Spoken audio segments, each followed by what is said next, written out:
میں ایک ایک جملے کا ذمہ دار ہوں اللہ کے فضل سے، اللہ کے فضل سے۔ جہاں مجھے لگے گا کوئی غلط بات ہے میں رجوع بھی کروں گا، میں الحمدللہ رجوع کرتا ہوں۔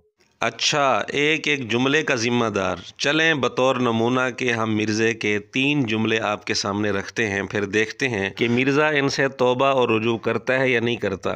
اللہ تعالیٰ مبوس کرتا ہے بندوں کو، تو یہ ٹینشن اللہ کا کام ہے کہ وہ کس کو اٹھاتا ہے۔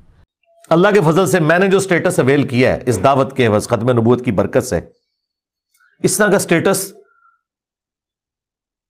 انسانی ہسٹری میں بڑے کم لوگوں نے اویل کیا ہوگا، لیکن مجھ سے اگر کوئی آ کے پوچھے، میرے سامنے کوئی جھکنے کی کوشش کرے، میرے پاؤں کو ہاتھ لگانے کی کوشش کرے، تو میں فوراً ڈر جاتا ہوں کہ یار یہ خدا کیا سوچے گا میرے بارے میں، مجھے آخرت کی۔ کیا اللہ تعالیٰ کو ٹینشن بھی ہوتی ہے نعوذ باللہ؟ کیا اللہ تعالیٰ کو سوچنے کی ضرورت بھی ہوتی ہے نعوذ باللہ؟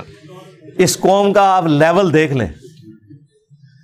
میں اسی لیے کہتا ہوں کہ یہ وہ دور ہی نہیں تھا کہ اللہ تعالیٰ اس چیز کا رسک لے کہ کسی پیغمبر کو مبوس کرتے۔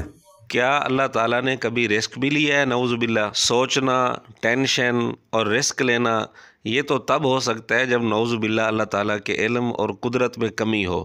اللہ تعالیٰ کا علم بھی کامل ہے، قدرت بھی کامل ہے، تو کیا یہ جملے کفریہ نہیں ہیں؟ اور کیا مرزا ان تینوں جملوں سے اپنے اصول کے مطابق رجوع کرے گا؟ کیا یہ تسلیم کرے گا کہ میں نے یہ کفر بکا تھا؟